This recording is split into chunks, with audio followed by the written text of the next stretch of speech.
I'll start my speech in 3, 2, 1. It's time to change. Men need courage. We see our world as structurally flawed. It's very patriarchal, and patriarchy, it damages both men and women. And we think that the main problem, the topic of this debate, would be how fashion helps men overcome their fears, how it makes them more courageous, how it helps those that need this courage. Let's start with the main problem, with the root of all evils in this topic. Obviously, it's toxic masculinity. It's the way boys are brought up, the ways that they are raised, the ways their fathers, their friends, the society in large teaches them to behave. From the young age, boys like me are taught to have less self-expression, to be stoic, to show no emotion, to not cry, to be hard as a rock, to be the provider, and so on. This is very damaging for many boys and many men in the future years. We see this flawed construction making men unable to fulfill their dreams, to say proudly what they want, to make connections that empower them. It makes men into this unloving, unemotional, people who unfortunately often are depressed and their lives, who are then also promoting those patriarchal values. And we see fashion as a unique way to promote courage to those who need it. How does it work? First of all, there's two main reasons, two problems which fashion helps to overcome. First, it's self-expression. Fashion is all about expressing yourself, is about showing to the world what you really are. If you're sassy, if you're fun, if you're weird, you can show it through fashion. You can wear unique clothes. You can wear those things that make you special. It doesn't matter have you made them yourselves, bought from the store or second shop. It makes you unique because you present yourself to the world. Sure, POI, please. Okay, so here's another solution. Fashion is not a unique solution to your problem. You have like feminist movement for men. I'm sorry. Maybe my second speaker will respond to it. We don't have time. But we agree. Yeah, sure. Go, feminism, go. So yeah, talking about self-expression, fashion is all about expressing yourself. It's about being free in the way you present yourself to the others. It's about actually being vulnerable because you do not accept the norms, you create your own, or you take inspirations from the models you see on stage, you buy unique clothes from the fashion brands, you make yourself look unique, and that's what patriarchy fears the most, is being free from the constraints. And we see that new fashion models, more male oriented shops, more presentation towards men can directly impact how many men view themselves as courageous. Imagine watching I know a model walk down the podium and you're absolutely loving how he looks, his clothes, his style, and you want to be the same. You want to walk down the street and people to look at you, to show them that you're special, you're beautiful. And this is the only way we can make those people get discouraged. This is very unique to them. Second of all, it's visibility and pressure among peers, among family, and so on. Every day, men get other people commenting on them. They feel emasculated because the things they wear, maybe the nail polish or some clothes. You'll get the comments saying that you don't look manly enough. Maybe some heteronormativity. Some heteronormativity rules will be applied to you, but you might not feel this way. You might be maybe part of LGBTQ community. Maybe you want to express yourself this way. You want to be like sassy or something. And men feel a lot of pressure, especially in marginalized communities or communities which do not often see the presentation of men in this way. By making every day the fashion stores, the model runaways, the everyday life of people filled with more male models, with more male representation in fashion, makes people feel that this is the everyday life. That presenting yourself has become the part of their lives. Your patriarchal father coming into the shop to see that the shelves of the store is filled with unique clothes, and your son being wearing those doesn't make him less manly. This reinforces and it gives courage to those who feel the need to express themselves. It takes away the power of those narrow-minded people to condemn, because now if they want to condemn, they need to fight not only against their, I don't know, son or friend, they need to fight against whole industry, against I don't know, TV shows, against stores that they see every day. It's something that they need to justify in themselves and to justify to others to keep being, I don't know, patriarchal or limiting to the others. This way, we can see two direct impacts: how we improve life of vulnerable men, be it just LGBTQ plus people, or those men who don't conform to the standards of patriarchy. We give them examples. We give them the new vision of themselves. We provide them the unique way to create their identity by showing them examples, by giving them tools to show the world who they really are. And on the other hand, we take away those tools to oppress by showing that no, if man wears nail polish, it doesn't mean he's, I don't know, gay or something. It means that he likes nail polish, and that's that. Thank you. Thank you very much for that wonderful speech. Just to check, is every team here? Because I've just noticed that one of the teams in one of the speakers in OO is all here, right? Yes. CG is here. Okay. Is Serious Swing here? Yep, hi. Okay. Okay, that's great then. I think sorry, the only 1 minute, please check the chat. Okay. Just wait a minute. Hello.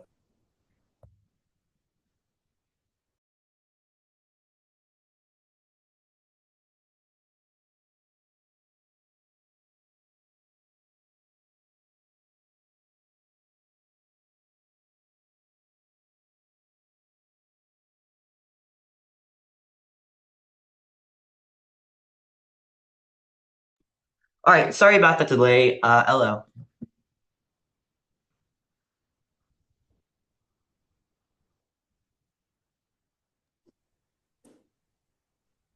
So I prefer questions after the 5th minute. And I won't look at the chat, so please vocalize them. You consent to being recorded, correct? Yes. Okay.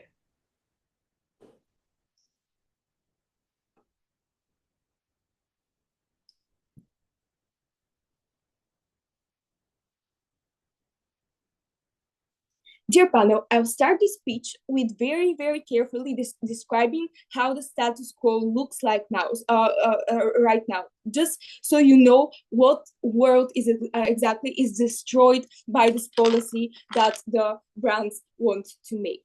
But firstly, let's say that what I'm going to talk about in the speech is that how women basically feel oppressed and will most likely backlash after this policy. And second, how many female workers will lose their jobs with this big change, and therefore will suffer economically. But first, let's describe the status quo, how the things look like from our side of the house.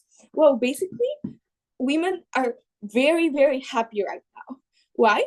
Because firstly, as basically OG agreed, fashion is basically a form of self-expression, and by extension, a form of feminism as well. Why? Because basically, women have been historically very much repressed in time by a lot of restrictions, and basically fashion has been something that has always been with them. It has been the only thing that they were able to express with, and in the end they used it as some kind of empowerment. It was the thing that kind of made them feel like more empowered. It's the thing that made them basically feel like they can say and they can voice out things. And basically that is how they also experience it nowadays. That's how when they dress like they want to, that is basically a statement they give to the world. They're like, oh, I can dress however I want. I can wear those pants, or I can wear those very high shoes, and I'm confident with that, and I'm not I don't know, scared that someone will judge me or something like that. Because, I don't know, red shoes, they symbolize something. A dress symbolizes something. Wearing pants, or even something that could be considered a male costume, that also symbolizes something. Basically, fashion is symbolism from women. And notice that it is one of the very, very few industries, maybe even the only one, where women are basically in the lead. Notice how it is basically a source of pride for women. It's a source of pride to have this one industry where they are basically leading, where they are not oppressed by men in any way. Because every other industry, when you look at STEM industries, when you look at engineering, sports, and everything like that, women are basically oppressed. It's hard for them to develop. But fashion industry is basically a safe space for them. That's very, very important. And two, variety of clothing. Notice how the variety of clothing that they receive in this moment basically helps them have this better self-confidence. And self-confidence is very important because, as we know, in this world, a lot of us struggle a lot with beauty standards. And thirdly, notice that variety is the only way to have self-confidence, because you have different bodies, you have different sizes. You need variety so that you can choose the best outfit for yourself and take a photo and be proud of that, because in the end, clothing is basically a way of communication as well, how others see you and you want to be. And you're a social person, you're a social human being, obviously you want to be perceived in a good way. And third, notice how fashion is basically a tradition. It's even a ritual, dear panel. I mean that women go out and basically buy clothing as a ritual, and it's something that calms them, something that they do all the time, because it makes them happy. But also, men also feel okay. Why? Because they have much less expectations for how well they have to dress. They're not limited in any way. They don't really feel even that interested in fashion, as we all know. That is basically a fact. What happens on their side, though, is basically women feel oppressed. Why? Because all those things I described to you, they basically change. It's a major change, dear panel. 60% are women, or even more right now as consumers. And now all this demand will be just not satisfied. It's very noticeable for women because it's in their everyday life. As I said, it's something that takes a lot of their time. Basically, how they see it is their freedom is taken away. It makes them think of other things, like how they are in the other industries, how they're oppressed. It makes them think of how things are in countries where women don't have feminist rights, and it's very bad because they are very touchy about that. There's this tipping point. Notice how they already feel oppressed by other things. How most industries oppress them. How there's just all those sexist things.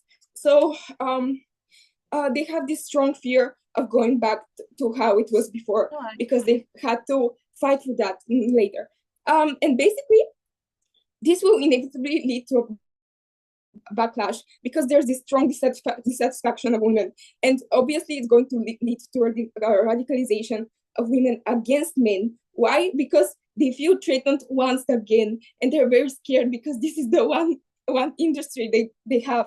And therefore, men also will feel bad because when women are more radicalized against them, they obviously won't be happy with that. I don't know, they maybe want to talk to some woman, I don't know, raise them up, but they will be like, no, because I don't like men or something like that.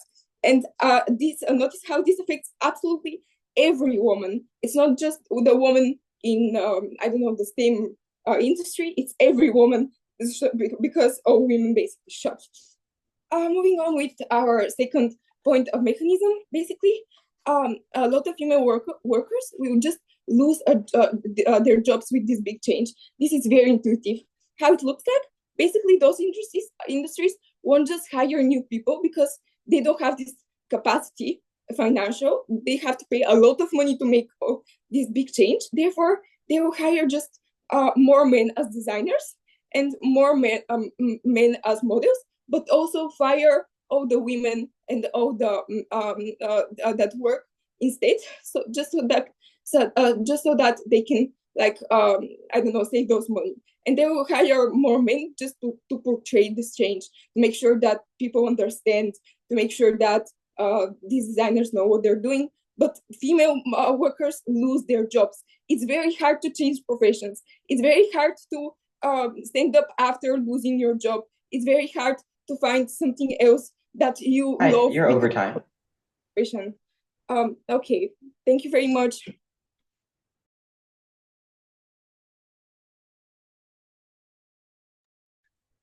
BPM whenever you're ready.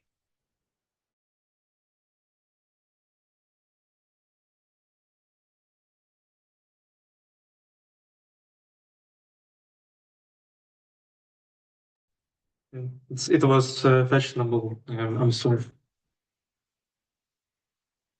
Interaction, that's okay. It's societal expectation of me to not have a pole walk. Well, I'll start in 3, 2, 1. We hear the case of opposition. It's basically that women have this one safe place where they are not oppressed, but two things destroy this case. First of all, the fact that they are oppressed in other fields does not give them a carte blanche to oppress men in this unique field of fashion. And field of fashion is extremely important because it concerns the deep part of who you are. And now we recognize that women are oppressed, but they are not as oppressed as it seems from the OO's case. For example, if we take STEM fields, now most people who go into STEM into university are in fact women. Women are getting better, but this one unique field of fashion, I will explain why it's so unique and also extend the case of my teammate. So right now we think that fashion is a unique way of breaking down toxic masculinity. It actually helps both women and men. Why? First of all, let's contrast patriarchy and fashion. Right now, fashion is considered to be feminine. Even men who are into fashion, they have more like feminine features. They are slim, have like deep cheekbones, and so on. There is no like masculine fashion with beer and the muscles and trucks and guns and so on. There is no fashion like that. It has some feminine features. That's why they are deeply opposed to each other. You cannot be a masculine man with with a big truck and be very fashionable in the most good clothes and whatever. Now you pointed out there is feminism that can potentially address the problems. Well, right now, feminism in status quo does not actually work. And fashion can work. Why? Because fashion dictates what's cool, yeah? Stars, role models, they have some clothes and you look up to them.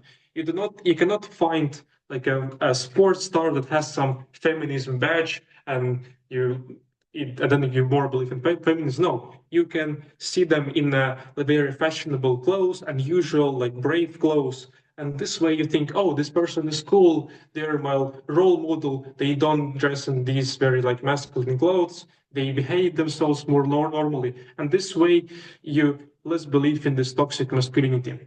And this especially works in very like masculine communities, which have a lot of less access to culture and the marginalized community. So we think that this is a communication on a societal level, a breakdown of toxic masculinity, because fashion is cool and it's feminism, it's feminist, it's something like that. It's yeah. So for now about mechanism, we don't believe that like in a year's time most fashion will become male. It's very slow process of generating interest across male population. The job like rotation will not cause job loss. It won't happen in one day. It's a very slow process.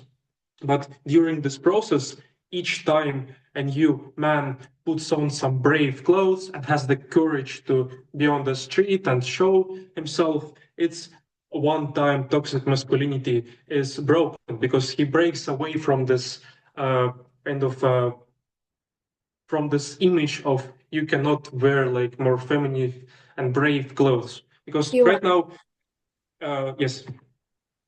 Why can't men now wear, I don't know, extraordinary clothes? I don't get it. Yes, they can wear. There is some fashion for men, but this motion implies that more men will be into fashion. It's straight up like that. And also, let's look at this process of how more fashion leads to more self-expression. Exactly. Well, if somebody wears fashionable clothes, he affects their surroundings, their like uncles, brothers, friends, and so on. They show that it's okay. You can be like me. It's normal. I'm a normal person, and so it's okay to be more feminine, feminine, something like that. And this way you break away from these kind of social norms, because social norms, they come in packages. You at the same time it's about clothes and how you talk and about what you like, and if you change just one aspect you change the whole norm. And also societal norms change by when people learn something, when they see, when they think about something, and they cannot see if there is just very small amount of men's fashion. There is no other way of something very feminine becoming cool but via some role models in your life, in internet, wearing some very fashionable clothes. And also I want to distinct between nice clothes and fashionable clothes. Right now, men have a lot of access to nice clothes. If in some kind of H&M, half of the clothes are men's clothes, but there is a distinction. Fashionable clothes are very like unique, very unusual, and very brave. They show great taste, and they show your value to society. While nice clothes, they just look nice. And the first time you put on some kind of, I know, unusual glasses, it takes a lot of bravery and courage, and you show that it's okay to be brave. It's okay to put on these unusual things, to not have this stoic face. And this way, we believe that men will break up from this kind of toxic norm. And this will have some benefits. First of all, there are a lot of expectations on men of how to behave, and this diminishes their freedom because they cannot speak certain ways, express their emotions certain ways. It affects them every single second of their time when they want to do something, and this just makes them happier. And also it affects women because men are not so emotional, or they have some toxic masculinity traits that harm women, like some abuse stuff. I don't know. And also in the fashion spaces, once you are into fashion, you also meet more women that are cool. You look at more women's shows, and this process is very good for society. I hope you agree. I'm glad to propose what I'm doing.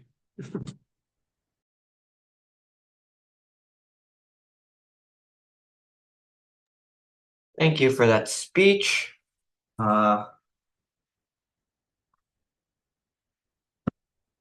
DLO, whenever you're ready. Okay. Starting the speech in 3, 2, 1. Panel, I will take side proposition at their best, and I'm giving you the comparative now. They say men will break toxic masculinity. Firstly, this is quite uncertain, but secondly, I don't know whether it applies for all men. It probably won't apply to men in regions where they don't have this high fashion or where they don't have such kind of fashion at all, right? However, we're telling you, women lose their jobs. Even men in the industry lose their jobs. Many people in this industry are like literally losing their income, and they cannot change it because this is highly specialized jobs, so it's very unlikely for them to find like an alternative. Meaning that the group that we are affecting is much more vulnerable because they literally cannot buy bread, they cannot buy food, they cannot live normally because they have no money, because they have lost their job. And on the contrary, some men might feel a little bit better because, oh, they have broken this toxic masculinity. But panel, I'll prove to you in this speech why this toxic masculinity will stay even if it exists, because I question this as well. Now, firstly, I want to kind of rebuild our case. They say that women are not as oppressed now. Panel, firstly, please notice this is at best a mitigation of our case. It's not the direct engagement, firstly. But secondly, notice that they are. If they weren't, there wouldn't be a feminist movement. If they were not oppressed in my country, there wouldn't be one dead woman a day because of home abuse, for example, right? This means women are oppressed, but also in other countries like in the Middle East, there's oppression of women. Like women are just, look at statistics, they're getting like lower paid jobs, etc. This is not something that you can question in this debate. But secondly, they say that women have been oppressed, but this does not mean that they can oppress men. Panel, this works like reparation principle. Basically, what we mean here is that firstly, please notice we're not oppressing men on our side. We're just maintaining the current structure. I don't think it's oppressive towards men. It's something that men kind of control because you have male CEOs of such companies, and they're fine with that, meaning that we're not oppressive towards men in the status quo. I don't think the industry is oppressive, firstly. But secondly, even if it was, I think it might be even justified. Why? Because of centuries of oppressing women. And this is how reparations work. But anyway, this is not as important. They say wearing brave clothes breaks toxic masculinity. Panel, firstly, even if this is true, I won't even, like, I assume this is true. This is not related to the motion, and this is the fundamental problem with their case. Why? Because you're missing the logical link from more men's clothes that leads to more brave clothes on the market, right? This is a missing logical link, and this is like the only burden you really have to prove in this argument. It's missing, and basically your case does not stand on its own. Firstly, but secondly, notice that fashion companies have no incentive to produce many of those clothes. Why? Because there's no demand for it. It's very controversial, and therefore it's very risky to like make purple suits for men or pink suits for men because nobody will buy this. Why will nobody buy this? Sure, because this narrative exists, because men are probably ashamed to wear this, meaning that nobody will buy this, meaning that probably even if this like exists on the market, it will be for a short period of time. They have to prove why companies who make such clothes, they never prove this. This is why, but this was the rebuilding of our case. Now, direct engagement. Firstly, panel, notice that notice that men want to be in power naturally. So I think that the problem of toxic masculinity is something that men don't even realize quite often. And you have to prove why men realize this, because otherwise I wouldn't suffer of something that I don't realize exists. Why is this true? Firstly, if this existed, there would be some kind of a movement. Come on, there must be like some sort of feminist-like movement for men, for example. This does not exist, so because of simple reality check, we see that this is not true. But secondly, from ancient times, from prehistoric times, we see that men were the ones that insisted to be in power. They were the ones to protect women, for example. Why? Because they were like physically stronger. This is like a true fact, panel, come on. Which is why men chose to do this, and I don't think they're feeling like being oppressed by this. But even if they do, notice that fashion is not the unique solution. Why? Because panel, firstly, I'm giving you like 3 alternatives. Firstly, art. Self-expression can happen through music, for example, or, I don't know, like paintings, stuff like that. Secondly, celebrities, panel. And this is in the status quo. Celebrities are wearing controversial clothes, right? Like, this is something that's already happening, and guess what? It's not really breaking the toxic masculinity stereotype, probably, or even if it is, that means that OG have little solvency of the problem anyway. Now, moving on to the next point, they're saying that men are unable to love, to experience emotion. They're so tough. They're so like sad and depressed. Panel, I think this is a major exaggeration that you cannot buy. Why? Because I know men and I know happy men. Panel, I don't think that every man is depressed because they are a man. This is simply like not true. So yeah, I won't lie to you. This is like a best mitigation of their case, but it's a very good mitigation. Because it kind of shows that the problem they're solving is quite insignificant. Now, secondly, notice that men won't dress to self-express. And this is very important piece of rebuttal panel. Now, reason number one, due to the narrative that they are themselves talking about, like OGs talking about this narrative, firstly, you haven't got used to expressing yourself because of this oppression, right? I assume that this oppression exists. So you won't buy a purple suit, for example, in the first place, right? Because you won't do this. But secondly, it is not normalized. I'll be shamed, I'll feel bad. But even if I see models wearing purple suits, for example, notice that I'll be ashamed to go to work, for example, like this, because panel, there's a counter, like a narrative, people will think I'm gay, for example. I'm scared of this, right? I think this is how males' brains work, I don't know. But secondly, on the level of ability, why would those clothes be so colorful and extraordinary? This is a massive missing burden. I already proved to you why it's very unlikely for companies to want to produce such clothes. So I think that this is already refuted and they never fulfill the burden. So I think it's quite clear that we win on this ground as well. And now lastly, notice that such colorful clothes already exist on the market. Like men buy them for Pride, for example, for the Pride in June, for example. So these things exist. They're not like something that completely doesn't exist, but it's not like in every shop. Why? Because there is no demand there. Now, moving on to a very quick economics point, now that I have refuted all of their main burdens and I explained to you why their case specifically does not work, and I gave you the comparative already. Notice what is going to happen.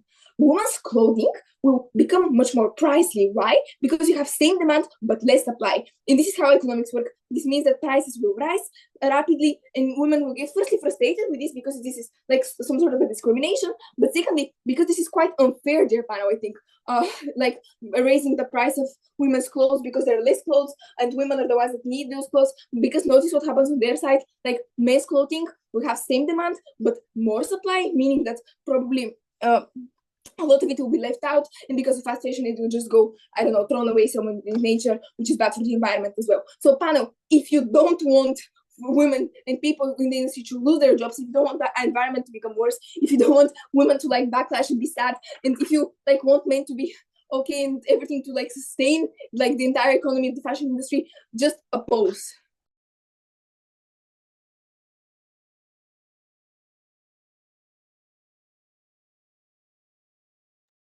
Thank you for that speech. Now, to start the closing half of this debate, member of government, whenever you're ready.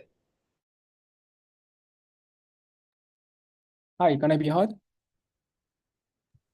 Yep. Okay, so I prefer POIs to be vocalized. So if you want to POI, please say POI. Please unmute and say POI. I will try to take one, preferably from opening. So my speech begins in 3, 2, 1, now. OG was like to point out how men are pressured by toxic masculinity. But as opening opposition correctly pointed out, opening government couldn't prove how the toxic masculinity changed in the government counterfactual. There are two logical jumps in the opening government case. First, you didn't explain how, if masculinity is that strong, how fashion brand actually cater to the feminine desires of men, how the fashion brand will not continue making masculinity brand. The second question which opening government didn't answer is, even if there's some feminine or unisex clothes provided in the market, how men are able to choose that clothes if the masculinity social norm stays the same? From clothing, government will enter this debate by explaining two extensions. The first, we explain the over-prioritization toward the women's fashion lead to the fast fashion trend all over the world, which lead to the worse labor condition of the supply chain, but also overconsumption. But second, we also learned the vertical extension, which is to explain the counterfactual of the government benches, which is to say the male clothes will diverse, but under the masculinity social norm, but this is still helpful for the men to have the more agency. First, let's explain the fast fashion point. We think the implication of the fashion brands prioritizing to the women's clothes too much is leading to the fast fashion. The reason is as follows. The only way for a specific brand to differentiate yourself from the other brand all over the world is to selling clothes in cheap price. There are two reasons behind it. The first, there are too many good designers all over the world. So even if you are able to find create one good design, there are a bunch of other good design in different brands. So it is very difficult for you to sell your clothes only by highlighting your good design. But second of all, consumers expect too much for the luxury brand because there are many good clothes, good design, well-designed clothes in the cheap type. We think that this can be looked by the rise of the fast fashion like Uniqlo, Zara, H&M, or even the Shein and Tem coming from China, which sell the clothes in the ridiculously cheap prices. We think they sell clothes for the super cheap price thanks to the large-scale manufacturing all over the world. And this leads to the race to bottom because if you want to outcompete the other fashion brand, you need to further reduce your clothes prices, which leads to the further race to bottom. And you need to sell the clothing like less than like the $10 per each clothes. Why this is bad? There are two reasons why this is especially bad in this context. First, we think this leads to the worsening labor condition, especially of the supply chain. We think that when the fashion brands want to sell the clothes in the cheap price, they need to lower the cost of each clothes, which necessarily means they reduce the wage of the fabric factories workers, like the one in Bangladesh, because they are not able to say no, because in these countries, the fabric factories, which are coming from the multinational companies, are the most important the labor opportunity for the local citizens. So even if they are said, we will reduce the labor from the next month, they are not able to say no, because if that company leaves your country and go to the different Asian countries, and that will be the huge economical loss for the country.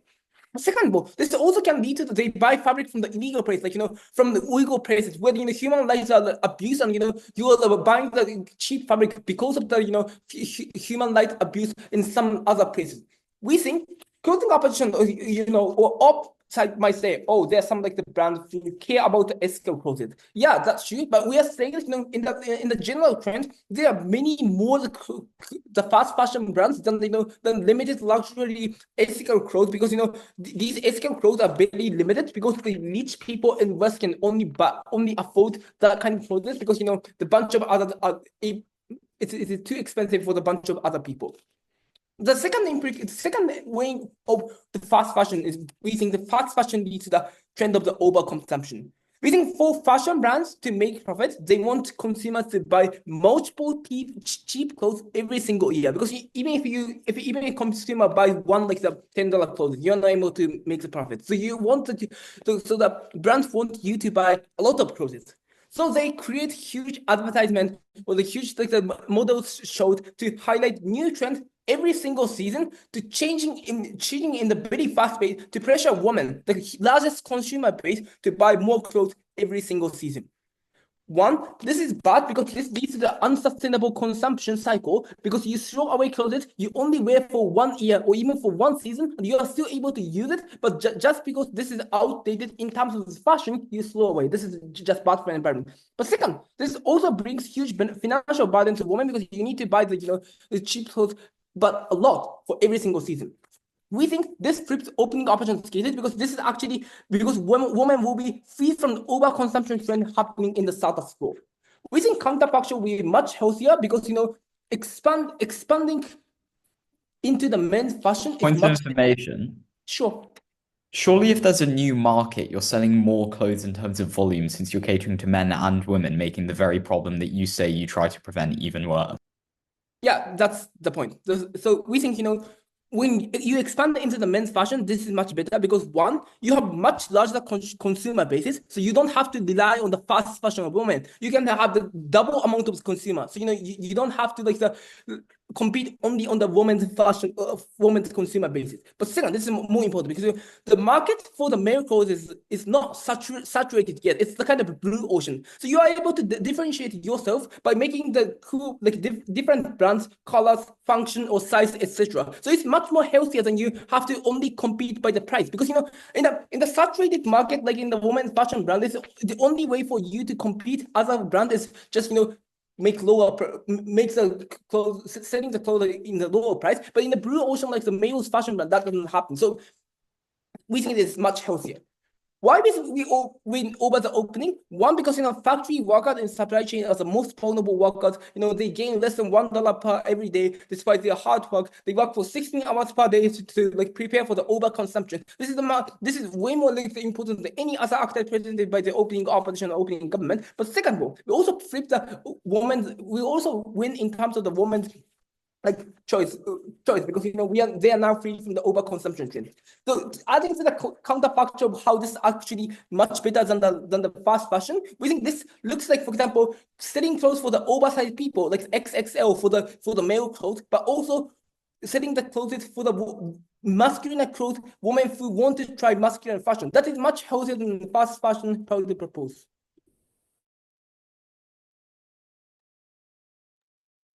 Thank you. Member of opposition.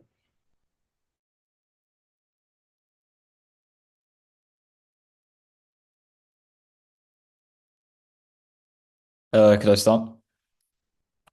Yeah, no problem. Yeah, so just before I begin, POIs verbal, I won't look in chat.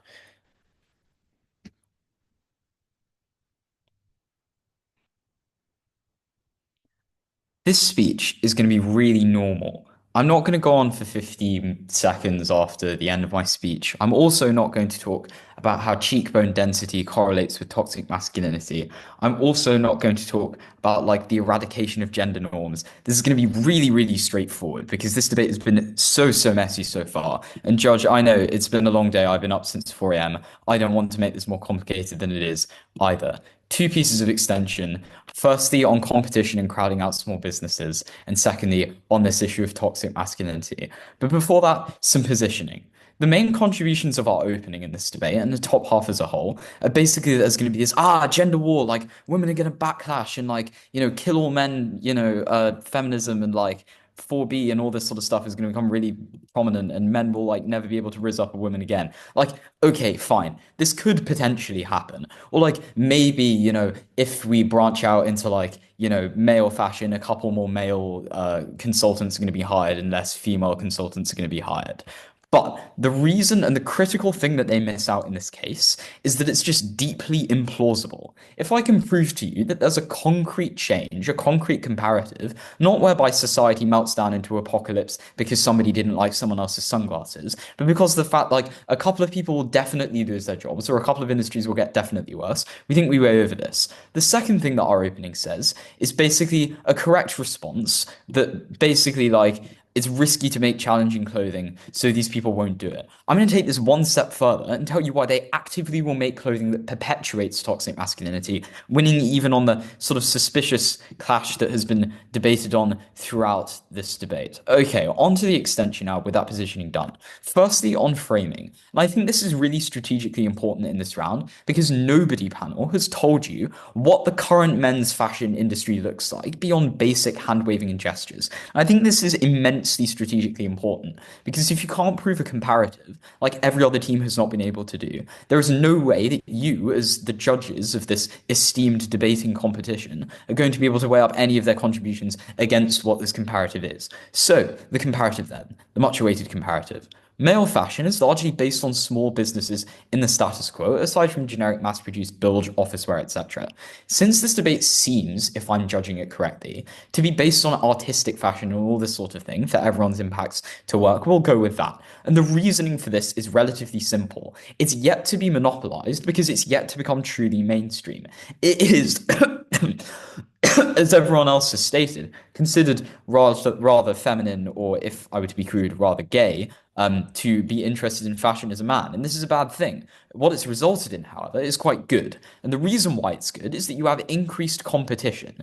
And this is excellent for two reasons. Firstly, since there's a substantially large number of small businesses, because of the fact that there's yet to be agglomeration, there's yet to be one big business that markets to men, you get more competition in terms of price, which drives price down.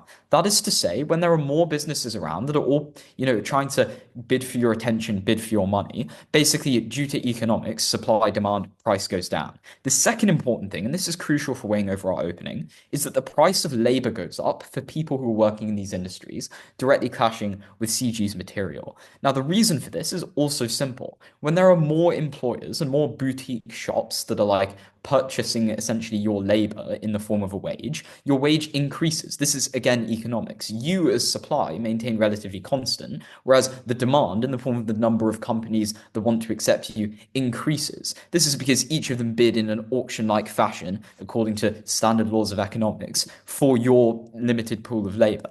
What this equates to is when we have more businesses and not monopolization, you get higher wages for workers and you also get lower prices for consumers. All fairly intuitive stuff. What happens under this motion? What is the actual comparative that we're positing to you today? It's likely that multinationals and large corporations are going to be the ones doing this transition. Why is this? First of all, they have the capacity to do things like loss leaders. This is when they can charge artificially low prices, lose tons of money to capture market share, and then increase their prices when all of the other companies have already gone out of business. Secondly, they can do things like buyouts. They can buy out smaller boutique brands and incorporate them into their business, and anytime that any new brand comes in, they can offer them an insane amount of money and buy them out and monopolize. And then the next thing is that they have a massive advertisement budget by which they can outcompete in terms of your attention in the media and all these sorts of things. So we've established it's likely to be already big businesses doing this transition. So what are the impacts of this? Stated very clearly, we now get monopoly power.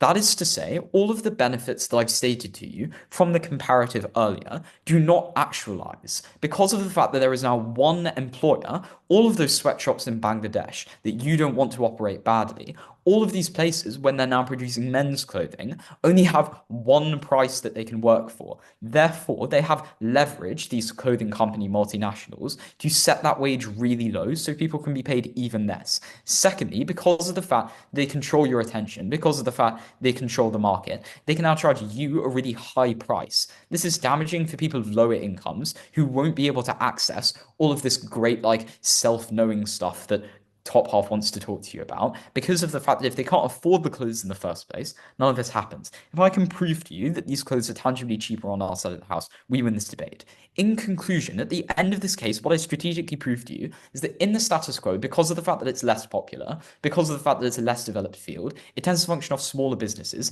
These are good, multinationals are bad. Okay, before I go on, I'll take a POI.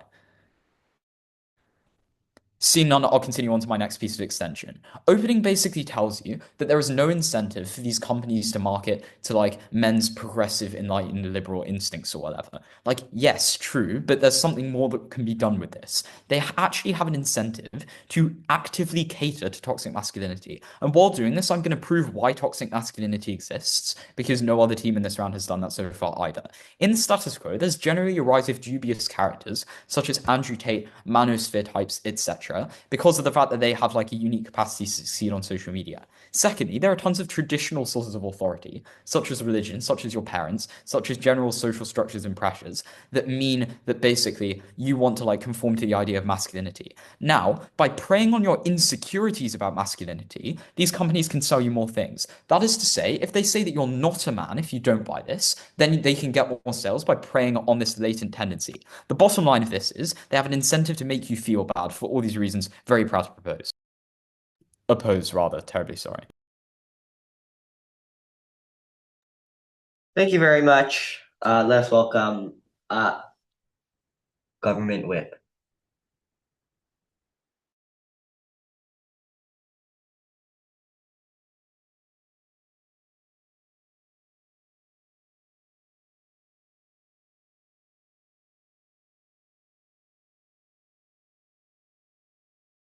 Hi, am I audible? Yep. Thank you.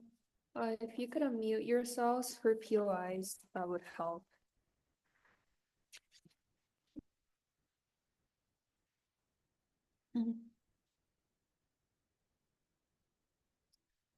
Speech starts in 3, 2, 1. I'm going to start by engaging to closing opposition. Their first case is about competition. I want to first debunk their premise that in the current status quo, male fashion is predominantly about small fashion brands who cater to like niche interests. I think this premise is in itself untrue because first, it's just economically unfeasible for a market that has to cater to half of the population being dominated by very small businesses who do not have enough like control over the supply chain to lower down the prices of their products. Small businesses gain a lot of profit when they're able to cater to niche markets in the sector, but like insofar as men also wear clothes, it's very unlikely that small businesses are able to create like cheap, affordable clothing for the majority of the consumer base. So the likely scenario is these small fashion brands do exist, but they're probably very expensive, like quirky brands that very fashionable men would go to. But it's again not like the predominant actor in the industry, as CEO would have wanted to claim. But secondly, because they are small, it's very likely that they could advertise to their local neighborhood or to this very small group of people who care about fashion on social media, for example, but they cannot push into the wider demands of the male population, especially when the consumers that they can cater to are very rare in number, because they're already hard to reach as they are rare in this current world of toxic masculinity. The takeaway from all of this is it's very unlikely that this current market is an ideal like environment of small businesses competing against one another as CEO wanted to claim. What then does the male market really look like, right? I think the more likely scenario then is that all men buy from a single fashion brand, i.e. all men go to Target or all men go to Gap or all men just go to the biggest fashion like monopoly in their country. This is more likely because, as we've explained, they're more likely to have huge market power to advertise on their business, and they also have a higher likelihood of being able to sell cheap products. So I think the monopoly issue that CEO wanted to posit is much likely to be existing within the current status quo. How then would this change on our side of the house? The paradigm on our side is a world where it's not just one warehouse brand selling clothes for all men. It's more about diversification, where many major fashion brands who predominantly cater to women are now also selling clothes for men. I think this then is far better for the market in terms of competition, because first, simply the number of actors, even if they're all major corporations, you at least get a larger number of major corporations in the market competing against one another. So all of the impacts the CEO wanted to claim would happen much more on our side of the house. But two, I think the market would become more ethical, and this is where our closing government's extension, which was never engaged to by closing off, becomes very prevalent. What we've been telling you down the bench is that within the status quo, the fashion market, which is predominantly for women, is saturated, and it's saturated in a way that all companies have to compete over a limited consumer base, and in order to do that, they have to go to a race to the bottom, i.e. they lower down the wages for their factory workers. They use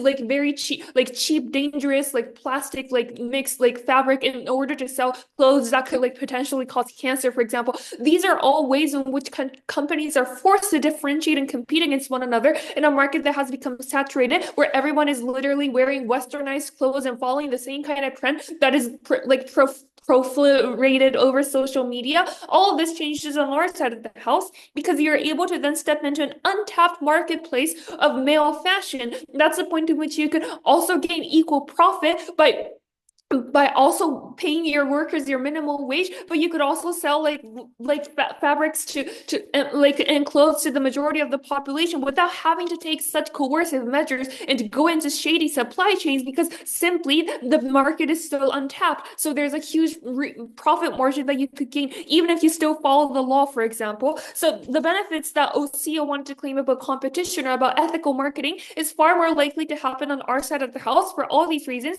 CEO is out of the the round. Moving on then to opening opposition. The first case they had was on the idea of women being able to express themselves through fashion, and that gets taken away on our side of the house. Number one, I think female fashion, insofar as there's a huge demand and a lot of women do care about fashion, is probably a demand that will remain on our side of the house. So even if you deprioritize in comparison to the status quo, there's still a huge demand that the market would provide for on its own, even on our side. So I don't see the extent into which OO's demand, like OO's idea about self-expression, will get heavily restricted because of the motion. But two, fashion for women is not necessarily liberating, especially when the market is saturated, as we've been telling you. This necessarily means that, for example, women wear the same kind of crop tops, the same kind of tight skirts and high heels that prioritize tall, skinny women with long hair. Like if you look at the fashion brands of the majority of the major corporations, a lot of models look the same. This is not necessarily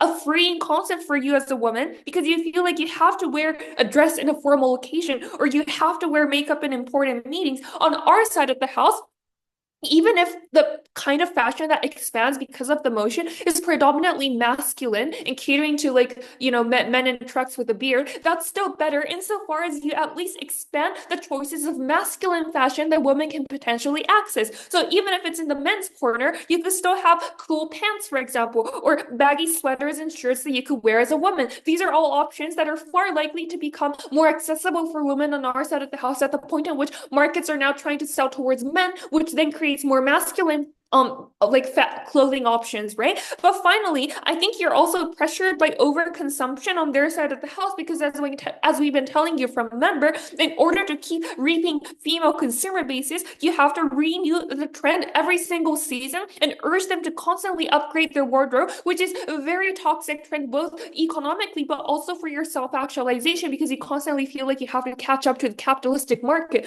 But on our side, you don't have to rely on overconsumption of women in order to maintain your profit as a corporation. So that's why you stepped into it, because you're able to step into an untapped market for men, right? Finally, on employment, I think never really clarifies which female workers they're talking about, but supposedly if it's about the models, as they say, they're already like a fairly privileged group who is still probably likely to maintain their income as, for example, influencers, even if they get even if they get cut off from their fashion corporation. The largest chunk of female workers that we have to care about in the round then, it's female workers in the supply chain who are working in factories. These are workers who are currently suffering because of the race to the bottom. They get saved on our side of the house with much more ethical marketing. Very proud to propose.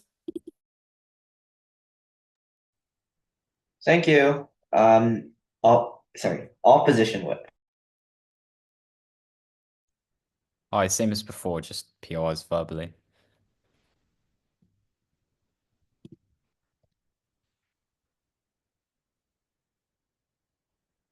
Neither war nor revolution is coming about through this motion. The emancipation of hundreds of thousands of Bangladeshi wage slaves probably isn't either.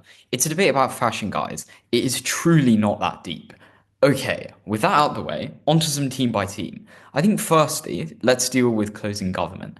I think it's interesting that closing government entirely drops, and by entirely, I double check my notes. I do mean entirely, not a single line of response.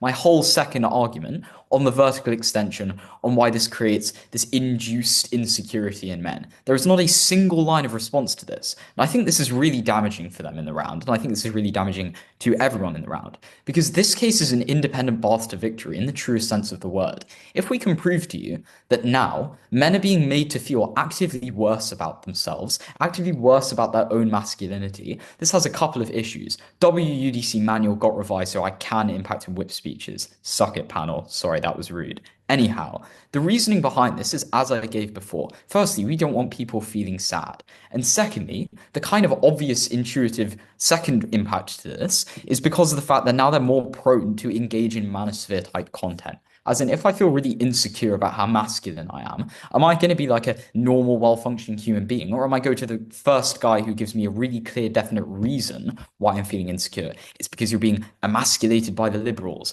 Andrew Tate evidently creeps into the void, which this spells. This is entirely unresponded to, and I think this is, again, really, really devastating. Onto the things that they do respond to then. They firstly respond to my comparative. And again, it is worth noting they do not posit a comparative. Even in the last chance that they got in their whip speech, they do not have their own comparative for this round. They instead choose to sling tomatoes. When in glass houses, do not throw stones, closing government. Their actual response, though, is basically that it's unfeasible for a market that caters to half the population to be dominated by small businesses, so it must not be true.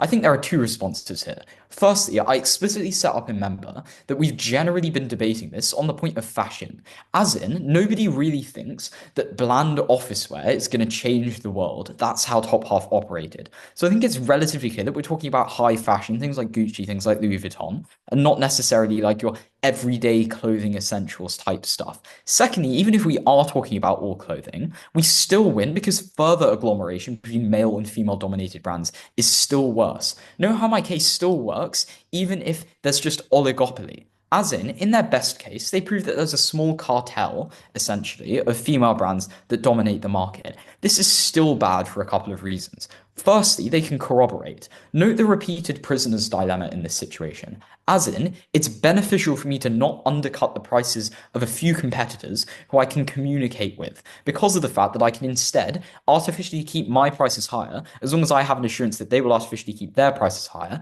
and it's mutually beneficial. This is substantially harder to do, and crucially, substantially harder to avoid regulation doing, when there's a vast quantity of different shops. So even if we just get more shops on our side of the house, with a distinction between men's brands and women's brands, my point still stands and it still wins this debate. So I don't think that this response is necessarily compelling.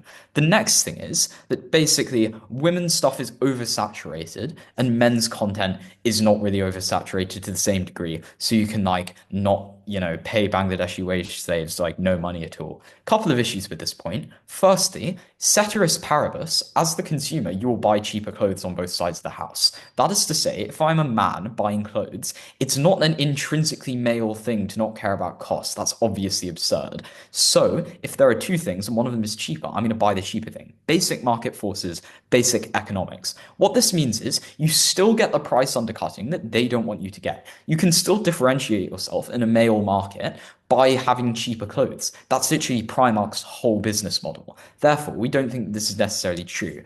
But secondly, you'll probably do shifty crap to your workers because you can. As a business, your goal is to maximize profit to your shareholders. Again, basic economics.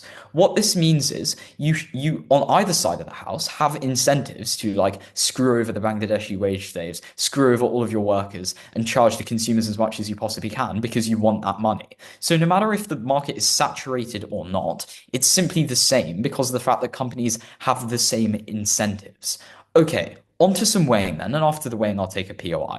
The weighing here against this is very simple. Even if they prove to you that like the lives of laborers are tangibly like and meaningfully increased to some degree, we win on two fronts. Firstly, on scale. If I can prove to you that the consumers feel worse about themselves, and also the producers and on the supply side will get paid more on our side of the house. Firstly, our case is positive material, their case is negative. And secondly, we affect more people by virtue of the fact that we affect both main actor groups in this debate. They do not. Secondly, in terms of scale and long-termism, as in the long term, there is going to be a saturated male market. If all these companies move into a male market, it will become saturated eventually. However, on our side of the house, when you ascribe to anti-monopolistic practices, like we're advocating for, then you just get no monopoly and perpetually you get more competition and this does not run out at any point in time.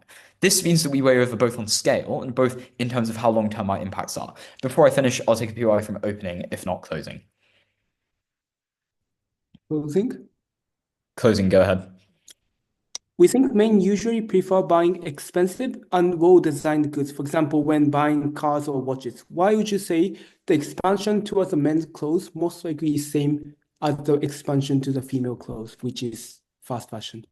Like, dude, you're a man, I'm a man, right? Like, I don't like throwing my money away. This is like, I don't think this is contentious, guys. Like, if there are two things and one of them costs less, men will buy the thing that costs less. Of course, quality is a consideration for men, but it's also a consideration for women. It's just two ways you can succeed in a market. You can succeed in quality or you can not succeed in quality, and you can succeed in price. This, again, is probably not a point of contention in this debate. Okay, on to top half. OG basically says that the problem in status quo is toxic masculinity, etc., etc. As has been pointed out before, they fail to prove why toxic masculinity is like not, perpetuated. We give you case to suggest that it isn't. On weighing, even if toxic masculinity is perpetuated, we prove to you why there's economic mitigation to this, and secondly, that toxic masculinity is worse on our side of the house because of the fact that not only are you now going to be on your side, you're less toxically masculine. On our side, you're toxically masculine and you also feel bad about yourself. Opening opposition is similarly low likelihood in terms of a case. They need total gender war for their case to be correct. All we need is some basic facts about Econ 101 to be correct. For all these reasons, stand with CO. We're very cool. Thank you. Thank you for that speech. And concluding the debate, all the judges are going to go to the solvency debate room. You can also cross the floor on Zoom or like cross the Zoom floor.